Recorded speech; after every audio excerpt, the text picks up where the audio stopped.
Então, desmistificar essa história de internacional é fundamental. Olha, o que interessa é a classe de ativo. E interessante é que tem uma regulação nova de fundos que entra agora em vigor em outubro, que claramente o espírito da norma é esse.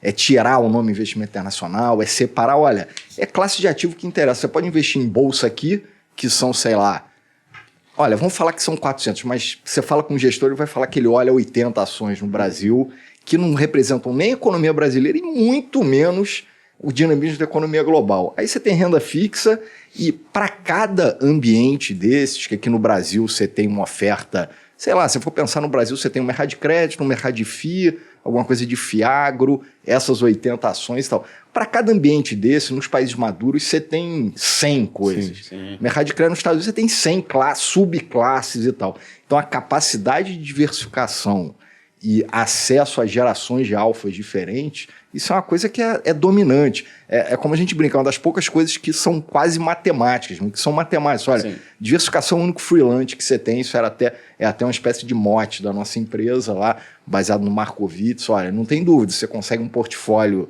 melhor ou com menos risco para aquela expectativa de retorno que as pessoas tenham, ou com retorno maior para o nível de risco que você queira tomar. Legal. Sabe o que eu acho um ponto legal que vocês tocaram? Porque às vezes a pessoa ela vai e está focada no quê?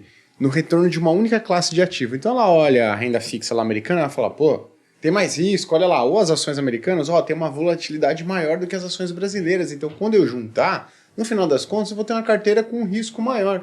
Só que o que ela está olhando? Ela está olhando cada classe, você está olhando cada classe separada, e não é assim que você mede o risco da sua carteira de investimentos. Exatamente. E total, acho que esse ponto que você colocou é muito importante, porque não necessariamente, e aí você tem que olhar a correlação de quanto esses ativos são correlacionados, eles andam parecidos no dia a dia, porque foi isso que Markowitz falou lá, e ele ganhou um prêmio Nobel por isso. Se você pode colocar uma coisa que tenha 3 de vol, uma outra coisa que tenha 2 de vol, não vai dar 5, pode dar 2, ou pode dar 2,5. Exatamente. Dependendo da correlação disso. Esse é um almoço grátis. Então você pode pegar uma coisa que é mais volátil, mas por ela não ter nenhuma correlação com o Brasil, ela pode pegar o seu portfólio e falar, surpresa, meu portfólio está menos volátil, está mais consistente. E esse é o almoço grátis que a gente está falando. Você trazer alguma coisa que de repente pode ser até mais arriscada e provavelmente vai te dar um retorno melhor pelo risco que eles estão tomando, mas que juntando com o seu portfólio, por ele andar diferente, ele vai trazer a volatilidade do seu portfólio para baixo. O Ray Dalio tem aquele gráfico, é um gráfico super legal, que eu recomendo todo mundo procurar, que ele chama do Holy Grail, né? O santo graal dos investimentos, que é um gráfico do Sharpe em função do número de ativos descorrelacionados que se adiciona ao portfólio. Então é um troço, assim, é matador. Quando você vê, é uma curva que vai caindo a cada ativo descorrelacionado que você traz, como melhora o seu chart. Esse é um ponto importante. O Ray Dalio sempre fala, o trabalho de qualquer gestor profissional é achar um ativo que ande diferente de outro ativo. Quanto mais coisas ele fizer e achar dessa forma, mais eficiente, mais robusto será o portfólio dele. Perfeito. Às vezes as pessoas não conseguem entender isso, né? Pô, como é que eu coloco um negócio que tem risco na minha carteira e aí, no final das contas, eu tenho uma analogia, né? Qual que é essa analogia? Pensa que você é um empreendedor ou uma empreendedora, aí você abre primeiro uma loja de sorvete em uma rua. E aí, a loja de sorvete vai bem, no verão vende bastante, primavera também vende pouquinho, aí outono e inverno pra você é horrível. Só que aí, no final das contas você tá tendo lucro. O que você faz? Pega o lucro e abre no outro uma loja de fundir. Aí você abriu uma loja de fundir. Perfeito. Na primavera e no verão sua receita é uma porcaria. Só que, no outono e no inverno sua receita é boa.